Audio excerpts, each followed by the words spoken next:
ਨਾਮ ਤਦਬੀਰ ਸਿੰਘ ਸੰਧੂ ਤੇ ਮੈਂ ਅੱਜ ਤੁਹਾਡੇ ਨਾਲ ਗੱਲਬਾਤ ਕਰੂੰਗਾ ਕਿ ਇੰਡੀਆ ਤੋਂ ਵਾਇਆ ਇਨਡਾਇਰੈਕਟ ਰੂਟ ਕੈਨੇਡਾ ਕਿਵੇਂ ਪਹੁੰਚਿਆ ਜਾਵੇ। ਜਿਵੇਂ ਕਿ ਸਾਰੇ ਜਾਣਦੇ ਨੇ ਕਿ ਇੰਡੀਆ ਤੋਂ ਕੈਨੇਡਾ ਪਹੁੰਚਣ ਦੇ ਲਈ ਵੱਖ-ਵੱਖ ਤਰ੍ਹਾਂ ਦੇ ਰੂਟ ਲੋਕ ਅਪਣਾ ਰਹੇ ਨੇ। ਮੈਂ ਵੀ ਹੁਣੇ ਜੂਨ ਦੇ ਫਸਟ ਵੀਕ ਦੇ ਵਿੱਚ ਕੈਨੇਡਾ ਆਇਆ ਤੇ ਮੈਂ ਜਿਹੜਾ ਰੂਟ ਲਿਆ ਉਹਦੇ ਬਾਰੇ ਮੈਂ ਤੁਹਾਨੂੰ ਪੂਰੀ ਇਸ ਵੀਡੀਓ ਦੇ ਵਿੱਚ ਜਾਣਕਾਰੀ ਦੇਣ ਦੀ ਕੋਸ਼ਿਸ਼ ਕਰੂੰਗਾ, ਇਨਕਲੂਡਿੰਗ ਕਾਸਟ, ਕਿ ਕਿੰਨਾ ਕਾਸਟ ਮੈਨੂੰ ਟੋਟਲ ਪਿਆ ਤੇ ਸਾਡਾ ਕੀ ਸਟੇਟਸ ਸੀ ਤੇ ਕਿੰਨਾ ਟਾਈਮ ਸਾਨੂੰ ਲੱਗਿਆ ਆਉਣ ਲਈ ਤੇ ਸਾਨੂੰ ਕੀ ਕੀ ਦਿੱਕਤਾਂ ਆਈਆਂ ਤੇ ਕੀ ਰਸਤੇ ਦੇ ਵਿੱਚ ਸਾਨੂੰ ਕੁਐਸਚਨ ਜਿਹੜੇ ਹੈਗੇ ਆ ਉਹਨਾਂ ਦਾ ਸਾਹਮਣਾ ਕਰਨਾ ਪਿਆ। ਸੋ ਸਭ ਤੋਂ ਪਹਿਲਾਂ ਆਪਾਂ ਇਹ ਦੇਖਦੇ ਹਾਂ ਕਿ ਕੈਨੇਡਾ ਆਉਣ ਦੇ ਲਈ ਕਿਹੜੇ-ਕਿਹੜੇ ਰੂਟ ਆਪਾਂ ਅਪਣਾ ਸਕਦੇ ਹਾਂ। ਉਹਨਾਂ ਵਿੱਚ ਸਭ ਤੋਂ ਪਹਿਲਾ ਰੂਟ ਜੋ ਪ੍ਰਚਲਿਤ ਹੋਇਆ ਸੀ ਉਹ ਸੀ ਵਾਇਆ ਇਥੀਓਪੀਆ। ਉਹਦੇ ਵਿੱਚ ਐਡਿਸ ਅਬਾਬਾ ਦੀ ਫਲਾਈਟ ਲੈ ਕੇ ਆਉਣਾ ਪੈਂਦਾ ਸੀ। ਸੈਕੰਡ ਵਾਇਆ ਮੈਕਸੀਕੋ, ਉਹਦੇ ਵਿੱਚ ਵੀ ਕੁਝ ਦਿੱਕਤਾਂ ਸੀ। ਥਰਡ ਵਾਇਆ ਸਰਬੀਆ, ਇਹਦੇ ਬਾਰੇ ਅੱਜ ਆਪਾਂ ਪੂਰੀ ਇਸ ਵੀਡੀਓ ਦੇ ਵਿੱਚ ਸਾਰਾ ਜੋ ਗੱਲਬਾਤ ਹੈ ਇਹਦੇ ਬਾਰੇ ਹੀ ਕਰਾਂਗੇ। ਤੇ ਫੋਰਥ ਜੋ ਰੂਟ ਹੈ ਵਾਇਆ ਮਸਕਟ। ਤੇ ਫਿਫਥ ਇੱਕ ਹੋਰ ਰੂਟ ਆ ਜਿਹਦੇ ਬਾਰੇ ਮੈਂ ਵੀਡੀਓ ਦੇ ਐਂਡ ਵਿੱਚ ਤੁਹਾਨੂੰ ਦੱਸੂਗਾ। ਉਹ ਬੜਾ ਲਿੰਕਡ ਰੂਟ ਆ ਬਟ ਸਾਰਿਆਂ ਦੇ ਲਈ ਨਹੀਂ ਹੈ, ਬਟ ਜੋ ਵੀ ਉਹਦੇ ਵਿੱਚ ਜਾ ਸਕਦੇ ਉਹਨਾਂ ਬਾਰੇ ਵੀ ਆਪਾਂ ਗੱਲ ਕਰਾਂਗੇ। ਹੁਣ ਆਪਾਂ ਗੱਲ ਕਰਾਂਗੇ ਸਰਬੀਆ ਦੇ ਰੂਟ ਦੇ ਬਾਰੇ। ਸਰਬੀਆ ਜੋ ਰੂਟ ਹੈ ਇਹ ਸਰਬੀਆ ਸਭ ਤੋਂ ਪਹਿਲਾਂ ਇੱਕ ਦੇਸ਼ ਆ। ਇਹਦੇ ਲਈ ਇੰਡੀਅਨ ਪਾਸਪੋਰਟ ਹੋਲਡਰਸ ਨੂੰ ਵੀਜ਼ੇ ਦੀ ਜ਼ਰੂਰਤ ਨਹੀਂ ਆ ਤੇ ਇੰਡੀਅਨ ਪਾਸਪੋਰਟ ਹੋਲਡਰ ਜਿਵੇਂ ਸਿੱਧਾ ਜਾ ਕੇ ਵੀ ਉੱਥੇ ਸਿਰਫ ਸਟੈਂਪਿੰਗ ਹੁੰਦੀ ਹੈ, ਉੱਥੇ ਔਨ ਅਰਾਈਵਲ ਵੀਜ਼ੇ ਦੀ ਵੀ ਜ਼ਰੂਰਤ ਨਹੀਂ ਹੈਗੀ ਜੇ ਤੁਸੀਂ 30 ਦਿਨ ਤੋਂ ਘੱਟ ਰਹਿਣਾ। ਸਰਬੀਆ ਦਾ ਸ਼ਹਿਰ ਹੈ ਬੈਲਗ੍ਰੇਡ। ਉਹਦੇ ਬਾਰੇ ਬੇਸਿਕਲੀ ਇਹ ਰੂਟ ਜੋ ਹੈ ਬੈਲਗ੍ਰੇਡ ਦਾ ਹੀ ਰੂਟ ਕਿਹਾ ਜਾਂਦਾ। ਆਪਾਂ ਫੇਸਬੁੱਕ ਤੇ ਵੀ ਦੇਖਦੇ ਹਾਂ ਤੇ ਮੈਂ ਇਸੇ ਰੂਟ ਦੇ ਜ਼ਰੀਏ ਮੈਂ ਕੈਨੇਡਾ ਆਇਆ। ਮੈਂ PR ਪਰਮਨੈਂਟ ਰੈਜ਼ੀਡੈਂਟ ਹਾਂ ਤੇ ਮੇਰੇ ਪੇਰੈਂਟਸ ਜਿਹੜੇ ਕਿ ਵਿਜ਼ਟਰ ਵੀਜ਼ੇ ਤੇ ਸੀ ਉਹ ਵੀ ਮੇਰੇ ਨਾਲ ਇਸ ਰੂਟ ਤੇ ਆਏ ਨੇ। ਸੋ ਇਹ ਗੱਲ ਮੈਂ ਦੱਸਣੀ ਤਾਂ ਜ਼ਰੂਰੀ ਸਮਝਦਾ ਕਿ ਕਈ ਲੋਕਾਂ ਦੇ ਕੁਐਸਚਨ ਹੁੰਦੇ ਆ ਵੀ ਕਿਹੜੇ ਸਟੇਟਸ ਵਾਲੇ ਲੋਕ ਇਸ ਰੂਟ ਦਾ ਇਸਤੇਮਾਲ ਕਰ ਸਕਦੇ ਨੇ। ਸੋ ਇਹਦੇ ਲਈ ਸਟੂਡੈਂਟ ਵੀਜ਼ਾ ਵੀ ਜਾ ਸਕਦੇ ਆ, ਜਿਹੜੇ ਵੀ ਪਰਮਨੈਂਟ ਰੈਜ਼ੀਡੈਂਟ ਨੇ, ਸਿਟੀਜ਼ਨ ਨੇ, ਉਹ ਵੀ ਜਾ ਸਕਦੇ ਆ। ਤੇ ਥਰਡਲੀ ਜਿਹੜੇ immediate family member to a permanent resident or citizen ਨੇ ਉਹ ਵੀ ਇਹ ਰੂਟ ਲੈ ਕੇ ਕੈਨੇਡਾ ਆ ਸਕਦੇ ਨੇ। ਜੋ ਲੋਕ ਵਰਕ ਪਰਮਿਟ ਤੇ ਨੇ ਉਹ ਵੀ ਇਹ ਰੂਟ ਦੇ ਜ਼ਰੀਏ ਕੈਨੇਡਾ ਆ ਸਕਦੇ ਨੇ।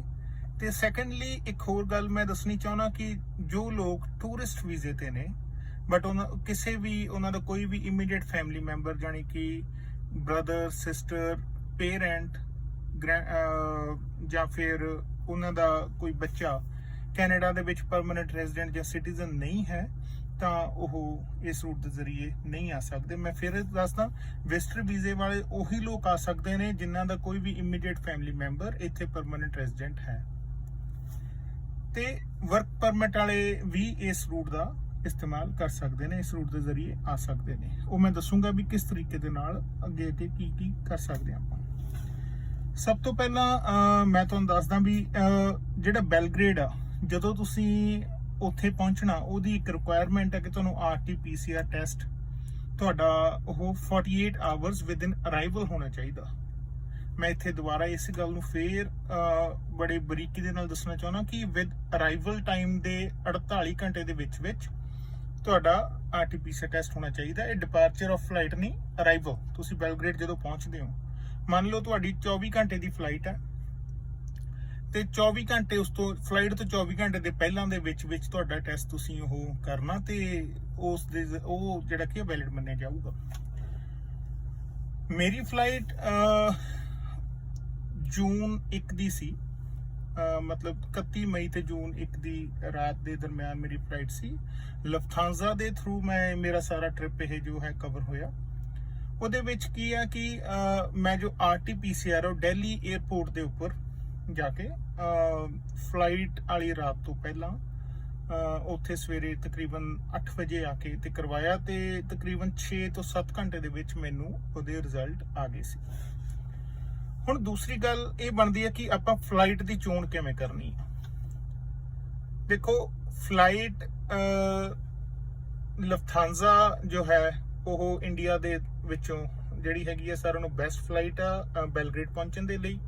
ਇਹ ਤੁਸੀਂ ਬੁਕਿੰਗ ਜੇ ਲੁਫਥਾਂਜ਼ਾ ਦੇ ਵੈਬਸਾਈਟ ਤੋਂ ਕਰਦੇ ਹੋ, ਜੋ ਕਿ ਮੈਂ ਐਕਸਪੀਰੀਅੰਸ ਕੀਤਾ, ਤੁਹਾਨੂੰ ਸਿਰਫ ਇੱਕ ਬੈਗੇਜ ਚੈੱਕ ਇਨ ਮਿਲਦਾ, ਜਾਣੀ 23 ਕਿਲੋ ਦਾ ਇੱਕ ਬੈਗੇਜ ਮਿਲਦਾ, ਇੱਕ ਕੈਰੀ ਔਨ ਮਿਲਦਾ। ਬਟ ਜੇ ਤੁਸੀਂ ਉਹ ਥੋੜਾ ਜਿਹਾ ਐਕਸਪਲੋਰ ਕਰੋਗੇ ਐਕਸਪੀਡੀਆ, ਸਕਾਈ ਸਕੈਨਰ ਜਾਂ ਫਿਰ ਚੀਪ ਫਲਾਈਟ ਦੇ ਉੱਤੇ, ਤਾਂ ਤੁਹਾਨੂੰ ਹੋਰ ਆਪਸ਼ਨਸ ਕਾਫੀ ਮਿਲ ਜਾਣਗੇ ਜਿਹਦੇ ਵਿੱਚ 2 ਬੈਗੇਜ ਇਨਕਲੂਡਡ ਹੁੰਦੇ ਆ। ਮੈਂ ਜਿਹੜੀ ਫਲਾਈਟ ਲੈ ਕੇ ਆਇਆ ਉਹਦੇ ਵਿੱਚ 2 ਬੈਗੇਜ ਇਨਕਲੂਡਡ ਸੀ ਤੇ ਇੱਕ ਕੈਰੀ ਔਨ ਬੈਗੇਜ ਨਾਲ ਮੈਨੂੰ ਮਿਲਿਆ। ਹੁਣ ਗੱਲ ਕਰਦੇ ਆ ਕਿ 에ਅਰਪੋਰਟ ਦੇ ਉੱਪਰ ਕੀ ਕੁਝ ਉਹ ਦੇਖਦੇ ਆ ਤੇ ਕਿਵੇਂ 에ਅਰਪੋਰਟ ਦਾ ਸਾਰਾ ਪ੍ਰੋਸੀਜਰ ਹੁੰਦਾ। ਮੈਂ ਤੇ ਮੇਰੇ ਪੇਰੈਂਟਸ ਜਦੋਂ ਅਸੀਂ ਟਰੈਵਲ ਕਰ ਰਹੇ ਸੀ, ਅਸੀਂ 에ਅਰਪੋਰਟ ਦੇ ਜੋ Lufthansa the check in counter ਹੁੰਦਾ ਉਹਦੇ ਤੇ ਪਹੁੰਚੇ। ਉਹਨਾਂ ਨੇ ਸਾਤੋਂ ਸਾਡੇ ਪਾਸਪੋਰਟ, RT-PCR ਟੈਸਟ ਤੇ ਸਾਨੂੰ ਰੀਜ਼ਨ ਪੁੱਛਿਆ ਕਿ ਤੁਸੀਂ ਬੈਲਗ੍ਰੇਡ ਕੀ ਕਰਨ ਜਾ ਰਹੇ ਹੋ। ਤੇ ਬੈਲਗ੍ਰੇਡ ਦਾ ਰੀਜ਼ਨ ਤੁਹਾਨੂੰ ਬਿਲਕੁਲ ਸੱਚ ਤੁਸੀਂ ਦੱਸਣਾ ਕਿ ਅਸੀਂ ਇਹ 3rd ਕੰਟਰੀ ਦਾ ਰੂਟ ਕੈਨੇਡਾ ਪਹੁੰਚਣ ਦੇ ਲਈ ਇਨਡਾਇਰੈਕਟ ਰੂਟ ਲੈ ਕੇ ਜਾ ਰਹੇ ਹਾਂ। ਕੋਈ ਵੀ ਇਹੋ ਜਿਹਾ ਕੋਈ ਝੂਠ ਨਹੀਂ ਬੋਲਣ ਜਿਹਦੇ ਵਿੱਚ ਤੁਹਾਨੂੰ ਇਹ ਲੱਗੇ ਕਿ ਤੁਸੀਂ ਕਿਸੇ ਵੀ ਤਰੀਕੇ ਦੀ ਮੁਸ਼ਕਲ ਦੇ ਵਿੱਚ ਆ ਸਕਦੇ ਹੋ। RT-PCR ਟੈਸਟ ਦਿਖਾਉਣ ਤੋਂ ਬਾਅਦ ਉਹਨਾਂ ਨੇ ਉੱਥੇ ਦੀ ਰਿਟਰਨ ਟਿਕਟ ਤੇ ਹੋਟਲ ਬੁਕਿੰਗ ਇਹ ਵੀ ਸਾਨੂੰ ਪੁੱਛੀ। ਹੁਣ ਮੈਂ ਤੁਹਾਨੂੰ ਦੱਸਦਾ ਕਿ ਹੋਟਲ ਬੁਕਿੰਗ ਕਿਵੇਂ ਕਰਨੀ ਹੈ। ਅਸੀਂ ਜੋ ਹੋਟਲ ਬੁਕਿੰਗ ਕੀਤੀ ਉਹ booking.com ਨਾਮ ਦੀ ਵੈਬਸਾਈਟ ਆ, ਉਹਦੇ ਥਰੂ ਕੀਤੀ ਤੇ ਅਸੀਂ ਉਹਦੇ ਵਿੱਚ ਕੋਈ ਵੀ ਪੈਸਾ ਉਹਨਾਂ ਨੂੰ ਪਹਿਲਾਂ ਨਹੀਂ ਦਿੱਤਾ। ਜਾ ਕੇ ਹੋਟਲ ਦੇ ਵਿੱਚ ਜਾ ਕੇ ਪੈਸੇ ਉਹਨਾਂ ਨੂੰ ਦਿੱਤੇ। ਉੱਥੋਂ ਚੈੱਕ ਇਨ ਹੋਣ ਤੋਂ ਬਾਅਦ ਉਹ ਤੁਹਾਡੇ ਜਦੋਂ ਸਾਰਾ ਆਲ ਕਲੀਅਰ ਹੋ ਜਾਂਦਾ, ਉਹ ਦੇਖ ਲੈਂਦੇ ਤੁਹਾਡੇ ਡਾਕੂਮੈਂਟ ਪੂਰੇ ਨੇ, ਤੁਸੀਂ ਅੱਗੇ ਦੀ ਫਲਾਈਟ ਕਿੱਥੇ ਲੈ ਰਹੇ ਹੋ। ਤੇ ਉਸ ਤੋਂ ਬਾਅਦ ਗੱਲ ਆ ਜਾਂਦੀ ਹੈ ਤੁਹਾਨੂੰ ਇਮੀਗ੍ਰੇਸ਼ਨ ਚੈੱਕ ਦੇ ਵਿੱਚ। ਸਾਨੂੰ ਥੋੜੀ ਜਿਹੀ ਦਿੱਕਤ ਆਈ ਇਮੀਗ੍ਰੇਸ਼ਨ ਚੈੱਕ ਦੇ ਵਿੱਚ। ਜਦੋਂ ਅਸੀਂ ਇਮੀਗ੍ਰੇਸ਼ਨ ਚੈੱਕ 'ਚ ਪਹੁੰਚੇ ਤਾਂ ਪਹਿਲਾਂ ਤਾਂ ਉਹ ਸਰਬੀਆ ਦਾ ਵੀਜ਼ਾ ਦੇਖ ਰਹੇ ਸੀ ਕਿ ਸਰਬੀਆ ਦਾ ਵੀਜ਼ਾ ਤੁਹਾਡੇ ਕੋਲ ਹੈ ਕਿ ਨਹੀਂ। ਜਦੋਂ ਮੈਂ ਇਮੀਗ੍ਰੇਸ਼ਨ ਆਫਿਸਰ ਨੂੰ ਦੱਸਿਆ ਕਿ ਸਰਬੀਆ ਦੇ ਲਈ ਇੰਡੀਅਨ ਪਾਸਪੋਰਟ ਹੋਲਡਰ ਲਈ ਵੀਜ਼ੇ ਦੀ ਜ਼ਰੂਰਤ ਨਹੀਂ ਆ, ਤਾਂ ਉਹ ਉਹਨੂੰ ਵੈਰੀਫਾਈ ਕਰਨ ਦੇ ਲਈ 15-20 ਮਿੰਟ ਗਏ ਪਿੱਛੇ। ਤੇ ਉਸ ਤੋਂ ਬਾਅਦ ਜਦੋਂ ਵਾਪਸ ਆਏ ਤਾਂ ਮੇਰੇ ਤੋਂ ਉਹਨਾਂ ਨੇ ਇੰਸ਼ੋਰੈਂਸ ਦੀ ਮੰਗ ਕੀਤੀ ਤੇ ਅਨਫੋਰਚੂਨੇਟਲੀ ਮੈਂ ਕੋਈ ਇੰਸ਼ੋਰੈਂਸ ਲਈ ਨਹੀਂ ਸੀ ਉੱਥੇ। ਤੇ ਫਿਰ ਮੈਨੂੰ ਔਨ ਦੀ ਸਪੌਟ ਉੱਥੇ ਮੈਂ ਇੱਕ ਆਨਲਾਈਨ ਵੈਬਸਾਈਟ ਤੇ ਜਾ ਕੇ ਤੇ 3 ਜਣਿਆਂ ਦੀ ਇੰਸ਼ੋਰੈਂਸ ਜੋ ਹੈ ਉਹ ਖਰੀਦੀ। ਉਹ ਮੈਂ ਤੁਹਾਨੂੰ ਸਾਰਾ ਜੋ ਵੀ ਖਰਚਾ ਉਹ ਤੁਹਾਨੂੰ ਵੀਡੀਓ ਦੇ ਐਂਡ ਦੇ ਵਿੱਚ ਸਾਰਾ ਸਮਝਾਉਂਗਾ ਵੀ ਇਹ ਕਿੰਨਾ ਮੇਰਾ ਖਰਚਾ ਆਇਆ ਤੇ ਕਿਵੇਂ ਇਹ ਆਪਾਂ ਇੱਥੋਂ ਖਰਚਾ ਬਚਾ ਸਕਦੇ ਹਾਂ। ਇਮੀਗ੍ਰੇਸ਼ਨ ਚੈੱਕ ਹੋਣ ਤੋਂ ਬਾਅਦ ਅਸੀਂ ਮਤਲਬ ਗੇਟ ਵੱਲ ਚਲੇ ਗਏ। ਗੇਟ ਵੱਲ ਇਮੀਗ੍ਰੇਸ਼ਨ ਪਾਸ ਹੋਣ ਤੋਂ ਬਾਅਦ ਅਸੀਂ ਫਲਾਈਟ ਦੀ ਵੇਟ ਕੀਤੀ ਤੇ ਉਸ ਤੋਂ ਬਾਅਦ ਅਸੀਂ ਬੈਲਗ੍ਰੇਡ ਦੇ ਲਈ ਫਲਾਈਟ ਲਈ ਲੁਫਥਾਂਜ਼ਾ, ਜਿਹਦਾ ਬਹਿਰੀਨ ਦੇ ਵਿੱਚ ਇੱਕ ਸਟਾਪ ਓਵਰ ਸੀ 1 ਘੰਟੇ ਦਾ, ਬਟ ਉਸ ਤੁਹਾਨੂੰ ਡੀਬੋਰਡ ਨਹੀਂ ਕੀਤਾ ਜਾਂਦਾ, ਸਿਰਫ ਇੱਕ ਕਰੂ ਚੇਂਜ ਹੁੰਦਾ ਤੇ ਇੱਕ ਜਹਾਜ਼ ਦੇ ਵਿੱਚ ਫਿਊਲ ਕਰਦੇ ਆ। ਫਿਰ ਤੁਹਾਡਾ ਫਰੈਂਕਫਰਟ ਦੇ ਵਿੱਚ ਜਾ ਕੇ ਸਟਾਪ ਆਉਂਦਾ, ਉੱਥੇ 10 ਘੰਟੇ ਦੀ ਸਟੇ ਹੁੰਦੀ ਆ। ਤੇ ਹੁਣ ਉੱਥੇ 10 ਘੰਟੇ ਤੁਸੀਂ ਟ੍ਰਾਂਜ਼ਿਟ ਏਰੀਆ ਦੇ ਵਿੱਚ ਹੀ ਰਹਿਣਾ ਹੁੰਦਾ, ਤੁਸੀਂ ਬਾਹਰ ਨਹੀਂ ਜਾ ਸਕਦੇ। ਤੇ ਸੈਕਿੰਡ ਇੱਕ ਹੋਰ ਗੱਲ ਮੈਂ ਤੁਹਾਨੂੰ ਇੱਥੇ ਦੱਸਣੀ ਭੁੱਲ ਗਿਆ ਕਿ ਜਦੋਂ ਵਾਇਆ ਫਰੈਂਕਫਰਟ ਜਾਂਦੀ ਆ ਫਲਾਈਟ, ਉਹ ਤੁਹਾਡਾ ਕੈਨੇਡੀਅਨ ਵੀਜ਼ਾ ਵੀ ਚੈੱਕ ਕਰਦੇ ਆ ਦਿੱਲੀ 에ਅਰਪੋਰਟ ਤੇ ਤੁਹਾਡੇ ਕੋਲ ਕੈਨੇਡਾ ਦਾ ਵੀਜ਼ਾ ਹੈ ਜਾਂ ਨਹੀਂ, ਕਿਉਂਕਿ ਫਰੈਂਕਫਰਟ ਵਿਦਆਊਟ ਕੈਨੇਡੀਅਨ ਵੀਜ਼ਾ ਜਾਂ ਅਮਰੀਕਨ ਵੀਜ਼ੇ ਦੇ ਬਿਨਾਂ ਤੁਸੀਂ ਨਹੀਂ ਜਾ ਸਕਦੇ, ਟ੍ਰਾਂਜ਼ਿਟ ਨਹੀਂ ਕਰ ਸਕਦੇ, ਜਾਂ ਫਿਰ ਤੁਹਾਡੇ ਕੋਲੇ ਟ੍ਰਾਂਜ਼ਿਟ ਵੀਜ਼ਾ ਜਾਂ ਸਕੈਜੂਅਲ ਵੀਜ਼ਾ ਹੋਣਾ ਚਾਹੀਦਾ। ਫਰੈਂਕਫਰਟ 10 ਘੰਟੇ ਦੀ ਸਟੇ ਤੋਂ ਬਾਅਦ ਤੁਸੀਂ ਉੱਥੋਂ ਫਲਾਈਟ ਲੈ ਸਕਦੇ ਹੋ ਬੈਲਗ੍ਰੇਡ ਦੀ ਜੋ ਵੀ ਤੁਹਾਡੀ ਸਕੈਜੂਅਲ ਫਲਾਈਟ ਹੋਊਗੀ। ਸੋ ਜਦੋਂ ਤੁਸੀਂ ਬੈਲਗ੍ਰੇਡ ਪਹੁੰਚੋਗੇ ਤੁਹਾਨੂੰ ਉਸ ਤੋਂ ਪਹਿਲਾਂ ਇੱਕ ਆਪਣਾ RT-PCR ਟੈਸਟ ਜੋ ਹੈ ਉਹ ਸਕੈਜੂਅਲ ਕਰਨਾ ਪੈਂਦਾ ਉੱਥੇ ਦੇ ਗਵਰਨਮੈਂਟ ਇੰਸਟੀਚਿਊਟ ਦੇ ਨਾਲ। ਜੋ ਮੈਂ ਟੈਸਟ ਦਿੱਤਾ ਉਹ ਟੋਰਲੈਕ ਨਾਮ ਦਾ ਇੰਸਟੀਚਿਊਟ ਆ, ਉਹ ਮੈਂ ਤੁਹਾਨੂੰ ਲਿੰਕ ਆ ਜੋ ਡਿਸਕ੍ਰਿਪਸ਼ਨ ਦੇ ਵਿੱਚ ਦਊਂਗਾ ਕਿ ਕਿਸ ਤਰੀਕੇ ਦੇ ਨਾਲ ਉਹ ਤੁਸੀਂ ਟੈਸਟ ਬੁੱਕ ਕਰਨਾ ਤੇ ਕੀ ਉਹਦੇ ਹੋਰ ਰਿਕੁਆਇਰਮੈਂਟਸ ਨੇ। ਜਦੋਂ ਤੁਸੀਂ ਟੈਸਟ ਬੁੱਕ ਕਰਦੇ ਹੋ ਤੁਹਾਨੂੰ ਇੱਕ ਹੋਰ ਰਿਸਿਪਟ ਦਿੰਦੇ ਆ ਜਿਹੜੀ ਕਿ ਤੁਸੀਂ ਉੱਥੇ ਦੇ ਬੈਂਕ, ਪੋਸਟ ਆਫਿਸ ਜਾਂ ਫਿਰ ਕਰੰਸੀ ਐਕਸਚੇਂਜ ਦੇ ਵਿੱਚ ਜਾ ਕੇ ਉਹਦੇ 9000 ਸਰਬੀਅਨ ਦਿਨਾਰ ਤੁਸੀਂ ਦੇਣੇ ਹੁੰਦੇ ਆ। 90 ਸਰਬੀਅਨ ਦਿਨਾਰ ਉਹਦੀ ਮੇਰੇ ਖਿਆਲ ਕਨਵੀਨੀਅੰਸ ਫੀਸ ਲੱਗਦੀ ਹੈ। ਸੋ ਟੋਟਲ 9090 ਸਰਬੀਅਨ ਦਿਨਾਰ ਜਿਹੜਾ ਤੁਹਾਡਾ RT-PCR ਟੈਸਟ ਪਰ ਹੈਡ ਜਿਹੜਾ ਉਹ ਕਾਸਟ ਕਰੂਗਾ। ਤੁਸੀਂ ਜਦੋਂ ਬੈਲਗ੍ਰੇਡ ਪਹੁੰਚ ਜਾਂਦੇ ਹੋ ਆਪਦੇ ਹੋਟਲ ਵਾਲੇ ਨੂੰ ਪਹਿਲਾਂ ਕਹਿ ਸਕਦੇ ਹੋ ਕਿ ਤੁਸੀਂ ਤੁਹਾਡੇ ਲਈ ਟੈਕਸੀ ਪਿਕਅਪ ਦਾ ਉਹ ਅਰੇਂਜਮੈਂਟ ਕਰ ਦਿੰਦੇ ਆ ਤੇ ਉਹ ਜਿਹੜੀ ਟੈਕਸੀ ਪਿਕਅਪ ਉਹ ਹਮੇਸ਼ਾ ਚਾਰਜੇਬਲ ਹੁੰਦੀ ਹੈ। ਕੁਝ ਹੋਟਲ ਹੈ ਜੋ ਉਹਦਾ ਚਾਰਜ ਨਹੀਂ ਲੈਂਦੇ ਹੋਣੇ, ਬਟ ਜਿਸ ਵਿੱਚ ਅਸੀਂ ਰੁਕੇ ਸੀ ਉਹਨਾਂ ਨੇ ਚਾਰਜ ਕੀਤਾ। ਉਸ ਤੋਂ ਬਾਅਦ ਅਗਲੀ ਸਵੇਰ ਜਦੋਂ ਅਸੀਂ ਬੈਲਗ੍ਰੇਡ 2 ਤਰੀਕ ਨੂੰ ਸਵੇਰੇ ਪਹਿਲਾਂ ਤਾਂ ਕਰੰਸੀ ਐਕਸਚੇਂਜ ਆਫਿਸ ਦੇ ਵਿੱਚ ਜਾ ਕੇ ਫੀਸ ਭਰੀ ਤੇ ਸਾਡਾ 9 ਵਜੇ ਟੈਸਟ ਸੀ ਟੋਰਲੈਕ ਦੇ। ਅਸੀਂ ਕੈਬ ਲੈ ਕੇ ਟੋਰਲੈਕ ਇੰਸਟੀਚਿਊਟ ਚਲੇ ਗਏ ਤੇ ਉੱਥੇ ਤਕਰੀਬਨ 10-15 ਮਿੰਟ ਦੇ ਵਿੱਚ ਸਾਡਾ ਟੈਸਟ ਹੋ ਕੇ ਸਾਨੂੰ ਉਹਨਾਂ ਨੇ ਫਾਰਗ ਕਰ ਦਿੱਤਾ ਸੀ। ਹੁਣ ਇੱਥੇ ਇੱਕ ਹੋਰ ਗੱਲ ਹੈ, ਜਿਹੜੀ ਕੈਬਸ ਨੇ ਉੱਥੇ ਉਹ ਤਕਰੀਬਨ ਜੇ ਤੁਸੀਂ ਸਿਟੀ ਸੈਂਟਰ ਦੇ ਵਿੱਚ ਹੋਟਲ ਲੈਂਦੇ ਹੋ ਤਾਂ ਤੁਹਾਨੂੰ ਰਾਊਂਡ ਟ੍ਰਿਪ 1800 ਤੋਂ 2000 ਸਰਬੀਅਨ ਦਿਨਾਰ 1800 to 2000 ਸਰਬੀਅਨ ਦਿਨਾਰ ਜਿਹੜਾ ਤੁਹਾਨੂੰ ਕਾਸਟ ਕਰੂਗੀ ਟੋਰਲੈਕ ਇੰਸਟੀਚਿਊਟ ਜਾਣ ਦੇ ਲਈ। ਜੋ ਟੋਰਲੈਕ ਇੰਸਟੀਚਿਊਟ ਆ ਉਹ ਟੈਸਟ ਦਾ ਰਿਜ਼ਲਟ ਜੇਕਰ ਤੁਸੀਂ ਤਕਰੀਬਨ 3 ਵਜੇ ਦੁਪਹਿਰ ਤੋਂ ਪਹਿਲਾਂ ਦੇ ਦਿੰਦੇ ਹੋ ਟੈਸਟ ਆਪਦਾ, ਤਾਂ ਉਸੇ ਦਿਨ ਟੈਸਟ ਦਾ ਰਿਜ਼ਲਟ ਆ ਜਾਏਗਾ ਤੇ ਤੁਸੀਂ ਆਪਦਾ ਅਗਲਾ ਜਿਹੜਾ ਹੈਗਾ ਟ੍ਰਿਪ ਆਓਗੇ ਉਸ ਤਰੀਕੇ ਨਾਲ ਪਲਾਨ ਕਰ ਸਕਦੇ ਹੋ।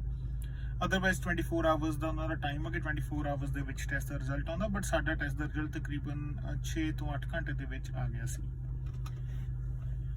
ਫਿਰ ਰਹੀ ਜੀ ਗੱਲ ਉੱਥੇ ਖਾਣ ਪੀਣ ਦੀ, ਕਿਉਂਕਿ ਉੱਥੇ ਦੇਸ਼ ਨਵਾਂ, ਇੱਕ ਤਾਂ ਤੁਹਾਨੂੰ ਲੈਂਗੁਏਜ ਦੀ ਪ੍ਰੋਬਲਮ ਆਊਗੀ। ਮੈਂ ਗੱਲ ਇੱਥੇ ਹੋਰ ਸਾਫ਼ ਕਰਦੇ ਹਾਂ, ਜੋ ਲੋਕ ਇੰਗਲਿਸ਼ ਦੇ ਵਿੱਚ ਥੋੜਾ ਜਿਹਾ ਮਤਲਬ ਜਿਨ੍ਹਾਂ ਦਾ ਹੱਥ ਤੰਗ ਆ ਤੇ ਉਹ ਇਹ ਰੂਟ ਨਾ ਆਉਣ, ਕਿਉਂਕਿ ਉਹਨਾਂ ਨੂੰ ਕਾਫੀ ਸਾਰੀ ਦਿੱਕਤ ਆ ਸਕਦੀ ਆ। ਸੈਕੰਡ, ਉੱਥੇ ਲੋਕ ਜੋ ਸਰਬੀਅਨ ਬੋਲਦੇ ਨੇ ਉਹ ਤੁਹਾਨੂੰ ਟਰਾਂਸਲੇਟਰ ਦੀ ਜ਼ਰੂਰਤ ਪੈਂਦੀ ਹੈ। ਤੁਹਾਡਾ ਫੋਨ ਦੇ ਉੱਪਰ ਤੁਸੀਂ ਈਜ਼ੀ ਟਰਾਂਸਲੇਟਰ ਡਾਊਨਲੋਡ ਕਰਕੇ ਤੁਸੀਂ ਉੱਥੇ ਦੀ ਉਹਨਾਂ ਦੀ ਭਾਸ਼ਾ ਨਾਲ ਕਮਿਊਨੀਕੇਟ ਕਰ ਸਕਦੇ ਹੋ। ਉਸ ਤੋਂ ਬਾਅਦ ਤੁਸੀਂ ਆਪਦੀ ਅਗਲੀ ਫਲਾਈਟ ਦਾ ਕਰਨਾ ਕਿ ਮੇਰੀ ਅਗਲੀ ਫਲਾਈਟ ਫਿਰ ਲਫਥਾਂਜ਼ਾ ਹੀ ਸੀ, Belgrade to Frankfurt to Vancouver. Frankfurt ਦੇ ਵਿੱਚ ਮੇਰਾ 5 ਘੰਟੇ ਦਾ ਲੇਓਵਰ ਸੀ। ਸਾਡੀ ਸਵੇਰੇ 6 ਵਜੇ ਫਲਾਈਟ ਸੀ। ਅਸੀਂ 3 ਵਜੇ 에ਅਰਪੋਰਟ ਦੇ ਉੱਪਰ ਪਹੁੰਚ ਗਏ ਵਾਇਆ ਕੈਬ, ਤੇ ਉਸ ਤੋਂ ਬਾਅਦ ਅਸੀਂ ਉੱਥੋਂ ਫਲਾਈਟ ਉਹਨਾਂ ਨੇ ਸਿਕਿਉਰਿਟੀ ਸਕਰੀਨਿੰਗ ਕੰਪਲੀਟ ਕਰਕੇ ਫਲਾਈਟ ਅਸੀਂ ਫਰੈਂਕਫਰਟ ਪਹੁੰਚ ਗਏ। ਫਰੈਂਕਫਰਟ ਤੋਂ ਬਾਅਦ ਜਦੋਂ ਵੈਨਕੂਵਰ ਦੀ ਫਲਾਈਟ ਲਈ ਬੋਰਡ ਕਰਨਾ ਸੀ, ਉੱਥੇ ਤੁਹਾਡੇ ਤੋਂ arrive can app the receipt, ਤੁਹਾਡਾ ਕੈਨੇਡੀਅਨ ਵੀਜ਼ਾ, ਤੁਹਾਡਾ ਜੋ ਵੀ ਸਟੇਟਸ ਦਾ ਕਾਰਡ, ਜਾਂ ਵੀ ਜਿਵੇਂ ਤੁਹਾਡਾ ਰਿਲੇਟਿਵ ਜੇ ਤੁਹਾਡੇ ਨਾਲ ਵਿਜ਼ਟਰ ਨੇ ਉਹ ਦੇਖਦੇ ਆ ਕਿ ਤੁਹਾਡਾ ਇਮੀਡੀਏਟ ਫੈਮਿਲੀ ਮੈਂਬਰ ਹੈ ਜਾਂ ਨਹੀਂ। ਜੇ ਵਿਜ਼ਟਰ ਵੀਜ਼ੇ ਦੇ ਉੱਤੇ ਨੇ ਤਾਂ ਉਹਨਾਂ ਦੀ ਰਿਟਰਨ ਟਿਕਟ, ਇਹ ਸਾਰਾ ਕੁਝ, ਤੇ ਟੈਂਪਰੇਚਰ ਚੈੱਕ ਕਰਦੇ ਤੇ ਤੁਹਾਡਾ ਜੋ RT-PCR ਟੈਸਟ ਆ ਜੋ ਬੈਲਗ੍ਰੇਡ ਤੋਂ ਕਰਵਾਇਆ ਉਹ ਉੱਥੇ ਚੈੱਕ ਕਰਕੇ ਉਸ ਤੋਂ ਬਾਅਦ ਤੁਹਾਨੂੰ ਬੋਰਡ ਕਰਨ ਦਿੰਦੇ ਆ। ਸੋ ਸਿੱਧੀ ਉੱਥੋਂ ਫਿਰ ਫਰੈਂਕਫਰਟ ਤੋਂ ਵੈਨਕੂਵਰ ਦੀ ਫਲਾਈਟ ਆ। ਵੈਨਕੂਵਰ 에ਅਰਪੋਰਟ ਦੇ ਉੱਪਰ ਆ ਕੇ ਕੋਈ ਜ਼ਿਆਦਾ ਦਿੱਕਤ ਪਰੇਸ਼ਾਨੀ ਨਹੀਂ ਹੁੰਦੀ। ਤੁਸੀਂ ਇਮੀਗ੍ਰੇਸ਼ਨ ਤੇ ਜਾਂਦੇ ਹੋ, ਉਹ ਤੁਹਾਡਾ ਪਾਸਪੋਰਟ ਵਗੈਰਾ ਚੈੱਕ ਕਰਦੇ ਆ, RT-PCR ਟੈਸਟ ਚੈੱਕ ਕਰਦੇ, ਉਸ ਤੋਂ ਬਾਅਦ ਤੁਹਾਨੂੰ ਇਮੀਗ੍ਰੇਸ਼ਨ ਇੱਕ ਹੋਰ ਰੂਮ ਦੇ ਵਿੱਚ ਲੈ ਕੇ ਜਾਇਆ ਜਾਂਦਾ ਜਿੱਥੇ ਤੁਹਾਡਾ ਪਾਸਪੋਰਟ ਉਹਨਾਂ ਨੇ ਲੈ ਲੈਣੇ ਆ, ਤੇ ਉਹ ਮੇਬੀ ਕੋਈ ਆਈ ਡੋਨਟ ਨੋ ਵੀ ਉਹ ਕੀ ਉੱਥੇ ਕੀ ਪ੍ਰੋਸੀਜਰ ਆ। ਮੈਂ ਵੀ ਪਹਿਲੀ ਵਾਰ ਉਹ ਵਿਟਨੈਸ ਕੀਤਾ। ਤੇ ਫਿਰ ਉਸ ਤੋਂ ਬਾਅਦ ਤੁਹਾਨੂੰ ਉਹ RT-PCR ਟੈਸਟ ਦੀ ਰਜਿਸਟ੍ਰੇਸ਼ਨ ਟੈਸਟ ਤੇ ਛੱਡ ਜਾਂਦੇ ਆ। RT-PCR ਟੈਸਟ ਦੀ ਰਜਿਸਟ੍ਰੇਸ਼ਨ ਕਰਵਾਉਣ ਤੋਂ ਬਾਅਦ ਜੇ ਤੁਹਾਡੀ ਆਨਲਾਈਨ ਹੋਈ ਹੈ ਤੁਸੀਂ ਉਹਨਾਂ ਨੂੰ ਦੱਸ ਸਕਦੇ ਹੋ ਵੀ ਸਾਡੀ ਆਨਲਾਈਨ ਰਜਿਸਟ੍ਰੇਸ਼ਨ ਹੋਈ ਹੈ, ਤੁਹਾਨੂੰ ਸਿੱਧਾ ਟੈਸਟ ਸੈਂਟਰ ਕੋਲ ਲੈ ਜਾਣਗੇ। ਅਦਰਵਾਈਜ਼ ਉੱਥੇ ਰਜਿਸਟ੍ਰੇਸ਼ਨ ਕਰਕੇ ਤੁਹਾਨੂੰ ਟੈਸਟ ਦੇ ਸੈਂਟਰ ਦੇ ਵਿੱਚ ਜਾ ਕੇ ਤੁਹਾਡੇ ਉਹਨਾਂ ਨੇ ਸੈਂਪਲ ਕਲੈਕਟ ਕਰ ਲੈਣੇ ਆ, ਤੇ ਵਾਪਸੀ ਦੇ ਉੱਪਰ ਤੁਹਾਨੂੰ ਇੱਕ ਕਿਟ ਜੋ ਹੋਮ ਆਈਸੋਲੇਸ਼ਨ ਹੋਮ ਕਿਟ ਹੁੰਦੀ ਹੈ, ਉਹਨਾਂ ਨੂੰ ਕਹਿੰਦੇ ਜਦੋਂ ਤੁਸੀਂ ਆਈਸੋਲੇਟ ਕਰਨਾ, ਜੋ ਤੁਸੀਂ ਕੁਆਰੰਟਾਈਨ ਕਰਨਾ ਆਪਣੇ ਘਰ ਦੇ ਵਿੱਚ, ਤੇ ਉਹ ਕਿਟ ਤੁਹਾਨੂੰ ਦੇਣਗੇ ਜੋ ਕਿ 8th day of your arrival ਤੁਸੀਂ ਉਹ ਟੈਸਟ ਪਰਫਾਰਮ ਕਰਨਾ। ਉਹਦੇ ਬਾਰੇ ਵੀ ਆਪਾਂ ਬਾਅਦ ਚ ਗੱਲ ਕਰਾਂਗੇ। ਖੈਰ, ਉਸ ਤੋਂ ਬਾਅਦ ਤੁਸੀਂ ਉੱਥੇ ਜਾਣਾ ਜਿੱਥੇ ਹੋਟਲ ਦੀਆਂ ਕੈਬਸ ਵਗੈਰਾ ਦਾ ਇੱਕ ਕਾਊਂਟਰ ਬਣਿਆ ਹੋਇਆ ਕਿ ਤੁਹਾਡਾ ਹੋਟਲ ਤੁਹਾਨੂੰ ਉੱਥੋਂ ਪਿਕ ਕਰਨ ਦੇ ਲਈ, ਜਿਹੜਾ ਵੀ ਤੁਸੀਂ ਹੋਟਲ ਕੁਆਰੰਟਾਈਨ ਦੇ ਲਈ ਚੁਣਿਆ ਹੋਇਆ, ਜੇਕਰ ਤੁਹਾਡੇ ਕੋਲੇ ਪੋਜ਼ਿਟਿਵ ਰਿਪੋਰਟ ਪਿਛਲੇ 14 ਦਿਨ ਦੀ ਨਹੀਂ ਹੈ ਤਾਂ ਤੁਸੀਂ ਹੋਟਲ ਦੇ ਵਿੱਚ ਕੁਆਰੰਟਾਈਨ ਕਰਨਾ, ਤੇ ਉਹ ਤੁਹਾਨੂੰ ਉੱਥੋਂ ਕੈਬ ਤੁਹਾਨੂੰ ਹੋਟਲ ਦੇ ਵਿੱਚ ਲੈ ਜਾਣਗੀਆਂ। ਹੁਣ ਮੈਂ ਇੱਥੇ ਇੱਕ ਹੋਰ ਗੱਲ ਤੁਹਾਨੂੰ ਦੱਸਣੀ ਚਾਹੁੰਦਾ ਕਿ ਬੈਲਗ੍ਰੇਡ ਦੇ ਵਿੱਚ ਖਾਣ ਪੀਣ ਦਾ ਜੋ ਵੀ ਹੈ, ਅਸੀਂ ਕਿਉਂਕਿ ਵੀ ਆਲ ਵਰ ਵੈਜੀਟੇਰੀਅਨਸ, ਤੇ ਉੱਥੇ ਇੱਕ ਦੀਵਾਲੀ ਨਾਮ ਦਾ ਰੈਸਟੋਰੈਂਟ ਆ, ਉਹਦਾ WhatsApp ਨੰਬਰ ਵੀ ਮੈਂ ਡਿਸਕ੍ਰਿਪਸ਼ਨ ਦੇ ਵਿੱਚ ਦੇ ਦੂੰਗਾ, ਤੇ ਉਹ ਡਿਲੀਵਰੀ ਵੀ ਕਰ ਦਿੰਦੇ ਆ, ਤੇ ਉੱਥੋਂ ਤੁਸੀਂ ਆਪਦਾ ਖਾਣ ਪੀਣ ਦਾ ਜੋ ਹੈ ਆਰਡਰ ਕਰ ਸਕਦੇ ਹੋ। ਸੋ ਜੋ ਮੇਰਾ ਇਹਦੇ ਵਿੱਚ ਖਰਚਾ ਆਇਆ ਮੈਂ ਉਹਦੀ ਡਿਟੇਲ ਜਿਵੇਂ ਕਿ ਤੁਹਾਨੂੰ ਕਿਹਾ ਸੀਗਾ ਮੈਂ ਦੱਸੂਗਾ। ਜੋ ਇੱਕ ਹੋਰ ਰੂਟ ਤੁਹਾਨੂੰ ਮੈਂ ਦੱਸ ਰਿਹਾ ਸੀ ਇਹਦੇ ਵਿੱਚ ਦੀ ਇੱਕ ਰੂਟ ਆ ਉਹ ਮੈਂ ਅਗਲੀ ਵੀਡੀਓ ਦੇ ਵਿੱਚ ਦੱਸੂ ਕਿਉਂਕਿ ਆਲਰੇਡੀ ਵੀਡੀਓ ਕਾਫੀ ਲੰਬੀ ਹੋ ਚੁੱਕੀ ਆ। ਸੋ ਇਹਦੇ ਵਿੱਚ ਜੋ ਮੇਰਾ ਖਰਚਾ ਆਇਆ ਇਹ ਮੈਂ ਜੋ ਟਿਕਟਸ ਜੋ ਖਰੀਦੀਆਂ ਸੀ ਇਹ ਫਲਾਈਟ ਨੈਟਵਰਕ ਨਾਮ ਦੀ ਵੈਬਸਾਈਟ ਆ, ਤੁਸੀਂ ਕਿਸੇ ਵੀ ਵੈਬਸਾਈਟ ਤੋਂ ਖਰੀਦ ਸਕਦੇ ਹੋ।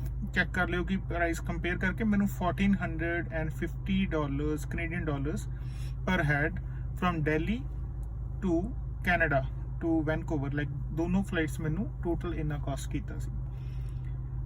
ਉੱਥੇ ਦੇ RT-PCR ਟੈਸਟ ਦਾ 9090 ਸਰਬੀਅਨ ਦਿਨਾਰ।